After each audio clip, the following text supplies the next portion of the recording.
Hi there guys, this is Kyle and Travis with BeyondBipolarBlog.com. We talk about mental health issues, awareness, our own mental health issues, disabilities, and we would hope to educate you and spread awareness and understanding for mental health in general, and we think it's very important. But anyway, the topic that we want to talk about is what has been found in the news today.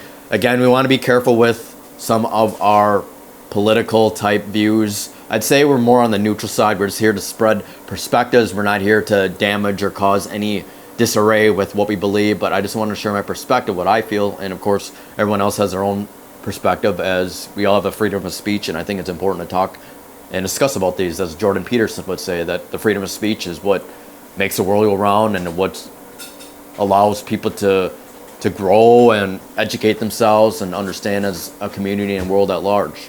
But anyway, what we have been seeing in the news is right now about the story of abortion in Texas, where it's been pretty much banned, I believe. And what I read online, now 11 states are considering banning abortion all in general, meaning all women's rights are pretty much disregarded and you can't get abortions. That I heard that some women are actually going illegally overseas to get abortion pills.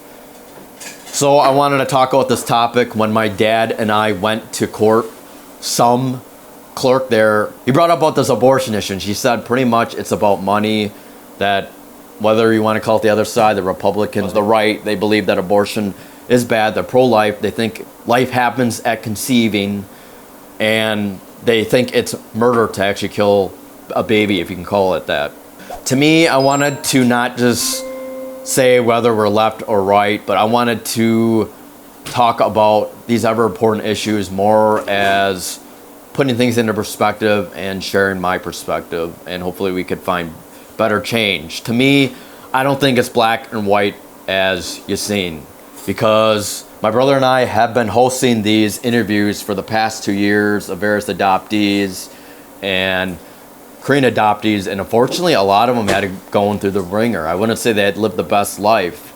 A lot of them had dealt with drug addiction, suicide, self-harm, and horrible adoption stories and reunions, unfortunately. And I was thinking, so if abortion was banned, all you got is adoption. And whether you go on the left or right, whether you believe adoption is more of a for-profit market, which it can be, which it could be, and it could be a lot of unlawful things that happen where some kids are human trafficked and sold. So I wanted to talk about this. So if we ban like abortions completely, even for rape babies, even for young mothers that aren't meant to be, imagine these children growing up in these unstable households. Do you really want to put your kids through this? Do we really have the resources? Who will adopt these kids? I mean, my brother and I, when we went to Korea, he actually brought up an important subject, and he actually asked our birth family, why didn't our mom chose to abort us instead? I don't remember what the response was, but obviously they didn't choose abortion. So I just wanted to mention that I feel like I don't think it's black and white. I think it matters more on the specific circumstances. I do think that maybe even if the baby was killed at conceiving, I don't know if they actually remember it. It probably is considered murder, I guess, but at the same time, if you think about rape babies and how they would grow up, the guilt and trauma of being a rape baby and that identification, and adoption, that struggle with adoptee issues. I mean, adoptees are 4 times likely to kill themselves. So if we abolish abortion and we're left with what is left, adoption and orphans, like what else is there? So I plead to the state, the people at large, and legislation, what else do we got then if abortion is fully abolished? I mean, I'm going to say that I bet people think that, okay, great, we abolish abortion and what you got left is adoption, which they feel like is the best solution. But I'm just saying it's not that easy and simple as it goes. I mean, I've been interviewing adoptees for a long time now, and I'm saying a lot of them, they didn't choose life, but a lot of them have been choosing death, unfortunately. So I'm just saying there needs to be better mental health practices. They need to be better adoption practices to ensure that these adoptees are actually adopted into better and stable families before anything happens. I don't think it's as black and white as the legislation is making. So I do plead to them for that. Is there any other, I know this is a topic that my brother is really afraid about, left and right. He doesn't want to abandon our right wingers and whatnot, but I just wanted to share some perspectives on this since we've been seeing this on the news quite often. Yeah, I just want to say a few words regarding abortion. There was actually this case I saw on Newsbreak on my phone that a 10-year-old ended up having a baby and she's not able to get an abortion, which to me seems pretty inappropriate for her to conceive at 10 years old. Come on, 15-year-olds, 16-year-olds, 17-year-olds, 18-year-olds, that's not considered the time of consent even. So in a way, they're even under 18 is considered children. I even consider even 21 people aren't able to fend or even have funds or anything to take care of them. I fully agree. That's messed up. What's more inappropriate is I've actually looked up just cases on women that got incestual relationships and got pregnant. That actually does happen. However, I don't know if these kids end up finding out their parents are both brother and sister. They want to make a reunion. That's got to really be really messed up in the psyche. Messed up, yeah. So it's like, I mean, adoption should be open. And what does open mean? Explain that.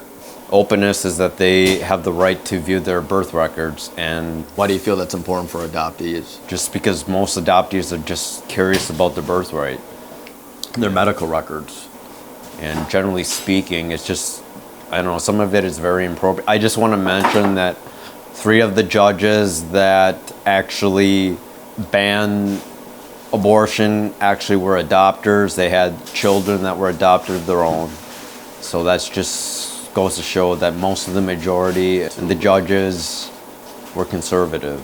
So it may not represent the majority, and I feel pressure to not say anything, but because I just don't want to abandon our conservatives that might just be more related to mental health, but adoption is related to mental health. It's a big proponent to people who commit suicide, big proponent for those that are sexually abused, big proponent for those in jail, have addictions, things like that. Because like Kyle said, adoptees are 4 times more likely to kill themselves, and just recently an adoptee killed herself and her 3 children after her husband shot himself in the head.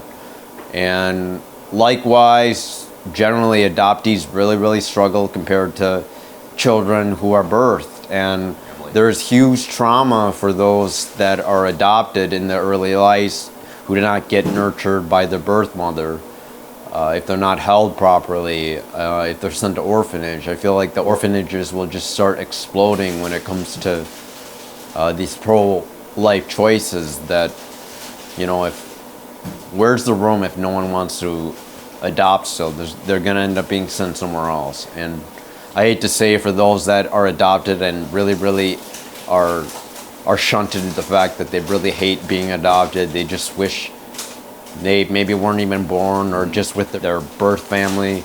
I mean, there's this girl, a Korean lady, a native Korean lady I ended up befriending a couple of years ago. She recently reached out to me, and we're not really having a cordial mutual friendship, but she has had a mental illness, which is a panic disorder, and she's at a verge where she's uncomfortable being on medication. So the reason why I'm mentioning this is the fact that if I was in her position right now and have to pay my own way to get medication, hospitalization without any help from the government, I'm going to be really in a very tight situation, because though my adoptive family was able to take care of me and the government in the U.S. was able to take care of me, her in Korea, she's really struggling. And not only that, they don't seem to address mental health as openly. I thought Korea had universal health care. They have universal health care. They don't consider mental health? No, they don't consider. Wow, they don't. That's horrible. So she's basically just kind of in the ringer and kind of lost and thinks she's going to commit suicide soon. And I mentioned her on Facebook, but I took the post down because primarily they didn't like it that I posted a photo of her. But I'm not too certain on if I was in Korea like these adoptees say, that I would be in a better situation. I'd likely be starving in an orphanage, not taken care of well in the 80s, which back then it was very difficult to raise any baby and even afford an abortion possibly. So the only option was adoption, and people are going to be really, really triggered by the fact that I'm okay with me being adopted, because since I've had bipolar disorder for 14 years, I mean, if I was in Korea, I don't know if I'd be able to live. I might have committed suicide 14 years ago when I first wanted to hang myself. So, I mean, there's pros and cons. I know those that are in relationship issues with their adoptive folks are being sexually abused. It can be very, very, very traumatic, and are very, very anti-adoption and very, very pro-choice. But you gotta picture this from my standpoint. Everyone's different. Everyone has their own set of opinions. I don't think you should try to murder people and pretty much gaslight people because of their beliefs. I mean, you can have different set of beliefs but still be friends and remain friends. Just be cordial about it. I'm trying to keep this channel on a very moderate political scheme, because I feel like I'd really upset many of my viewers if I end up choosing the right or left, though I seem to be more stuck in the left side, the liberal side, and I don't want to lose viewers. I hope that I can focus on mental health, but I hate to bring up adoption and abortion, but that is largely a huge trigger factor for mental health issues. So to me, what I feel like is the best solution, it actually is the beginning of conceiving an education. So I feel like things are becoming a little bit more lax. People are more open. They're willing to talk about sex. I mean, we learned about sex in 5th grade, but I argue maybe it needs to be learned earlier. I think rather than choosing like the later stage of abortion or adoption, I think we need to start enforcing safe sex practices, giving women free birth control, giving men free birth control, having them practice safe sex. And this is not meaning like banning them from sex. That just makes kids want to do that more. I mean, it's the inevitable. They're going to touch themselves. They're going to do anything means possible. Because why? Because it feels good. That's what, I guess, if you want to call it God or evolution made, because sex is supposed to feel good because it kind of rewards you for passing on your genes. So I think it's very important to give condoms, free birth control, and hell, even if you want to ban abortion, then are you going to give these women free child care? Are you going to give them free diapers? I mean, right now, I was so stressed with my girlfriend right now about kids, thinking about if we had it now, because right now it's like nearly impossible to raise a kid. It's very expensive for babysitters, diapers, and whatnot. And it's not just about my own mental health, it's just about money in general. And I feel like some of these right-wingers think that, okay, we're saving a life, that's great, okay, but then what are we gonna do with it? It's like they're just gonna stop at saving a life and have someone else deal with it, which I don't think is right. So we do need to talk about sex. We need to not make people feel shameful and guilty about masturbating and having sex. We need to promote safe sex practices. And if I were a parent right now, I pretty much would tell my kid, are you very certain that 8 seconds of pleasure is worth 80 years of pain? I think that's a very important thought, because having kids just not no easy breezy factor. It doesn't always equate happiness. It doesn't always give happiness. I mean, it kind of can tear families apart. And who you're affecting, you're not just affecting the parents, you're affecting the child itself. So if you want kids, you better be fucking ready. Excuse me my French, but you better be fucking ready, or you better just be fucking practice safe sex practices. And right now my girlfriend is on a really high-end birth control. It's actually a shot in her arm, and it's like 99% effective. They only say 99%, even though it's 100%, just to avoid legal issues, but it's 99% effective. So I just want we've been pretty safe there. I just want to say that Roe versus Wade been in place since the 70s, and just, imagine, is it 40 years that they went backwards? I mean, not only that, not all the states are actually banning abortion, but imagine those across states want to get the resources where they do allow abortion. They're going to be saturated with cases, and they're going to be on short supply, and it's going to really, really trigger a whole bunch of issues. I mean, what happens if abortion ends up being illegal? Are they going to ban gay marriage? Are they going to ban like LGBTQ community? Another crazy thing about this is that it seems like America's the only one with this problem. Even James Corden, who is an England person, was stupefied how America is basically going backwards, and they figure that it's against women's rights and whatnot. So I don't know if there's anything else to address. I mean, we want to be very careful. We do believe it depends on the person. And in the end, you got to teach these kids and young people and maybe even adults to practice safe sex, or not even have sex at all and be abstinent. Because I don't want to say this, but whether you believe porn is bad or not, anything can be addictive. It's better to look at porn, just put it on the ground, your dead baby's on the ground, than have sex with someone just irresponsibly. I mean, come on. Don't you think about the kid and whatnot? I mean, just fucking wake off, guys. I hate to say it and be as, whatever you want to call it, ratchet, but I just think that there's just better options. We don't have to go to this abortion versus adoption thing. It's more about having safe practices. Fuck what society thinks. Fuck being embarrassed. These are important fucking issues, and it's the only way to actually make change. And if we talk about these, we hope to bring change about this. So please practice safe sex practices. We do believe it depends on the situation. Whether or not what you believe or not, we want to respect your decision. But if you have any other opinions, or if you agree, disagree, feel free to message us. Again, we want to have a civil conversation, so please don't attack us for our beliefs.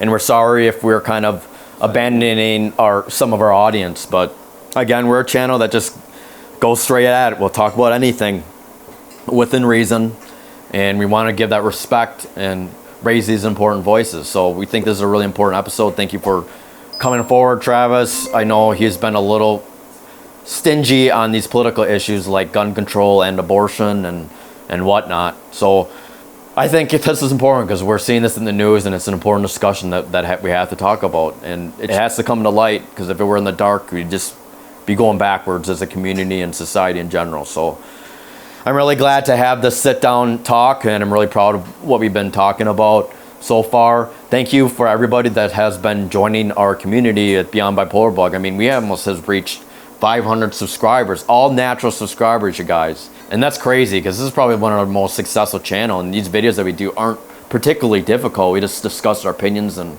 lives, but we really appreciate many of you that have given us your support, saying that you love our channel, saying that you love watching our videos. I'm sorry that we can't upload more frequent videos, but thank you for your support, giving us the last hurrah to keep on going, even though we have some down days. And we know you have down days, but thanks for cheering us on, and we really appreciate it. So please like, comment, share, subscribe, and hit the bell button for future updates, and stay tuned for what we got next for you. Take care, everybody. Bye.